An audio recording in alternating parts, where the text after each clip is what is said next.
And the tractor store is a different deal. You just can't keep things as clean, and they've got dirt parking lot there, and it's just hard to do. The industry went through a big revolution about 15 years ago, maybe even 20 years ago, of changing from the type of motorcycle dealerships and ATV dealerships that there used to be to something that looks more like retail at the mall.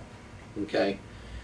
It makes a difference when people walk in, how they feel by what their surroundings are. Just the colors. I had no idea until I got into the whole remodel thing. The colors that you use, earth tones and things that are kind of warm rather than the grays and the hard steel colors and things like that. People just, when they walk in here, and I hear all the time people say, it just feels different in here. Now part of that I know is a reflection of your sales crew. If people are laughing and having fun and, hey, how you doing? And, talking to people, and your crew is all engaged and they're sold out to what they're doing and they're really excited about it, that makes a huge difference. But just your surroundings makes a difference. And I'll tell you another thing. When I first got into this business, we never saw a woman in here. I mean, women did not come into the motorcycle shop. They had no desire to. You could tell when they did come in, they didn't feel comfortable here. That's a different group that we're attracting now. It started off, I remember the statistic was 15% of all new riders into the sport were female. Well, now the statistic is 25% of all riders are female.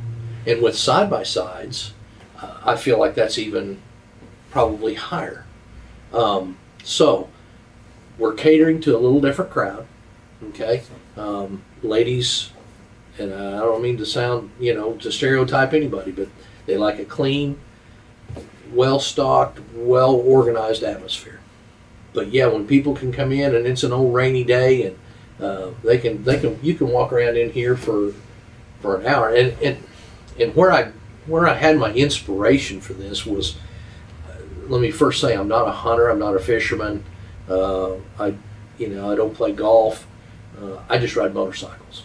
But we were at a dealer meeting in Texas, and there was a Bass Pro Shop right next door, and we had about 3 hours to kill. I told my wife, I said, let's go over to the Bass Pro Shop. I'm also not an impulse buyer, but when I walked in the store, I went, this is the first time I've ever been in a Bass Pro Shop.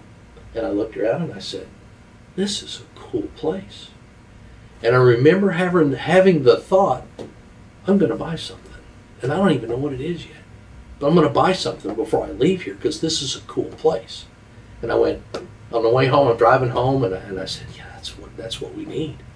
We need a store where people walk in and say, man, this is cool. I'm going to buy something.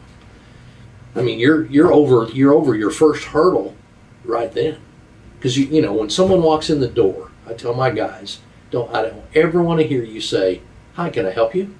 Because every single time they're going to put their hand up just like this. And they're going to say, no thanks, I'm just looking.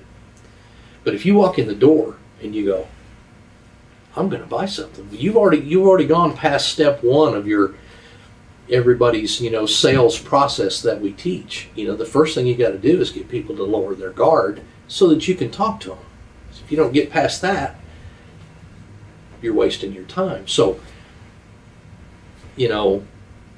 that's the store atmosphere, and I spent a lot of money remodeling when we bought the store, but it's really, really important. I think it's key.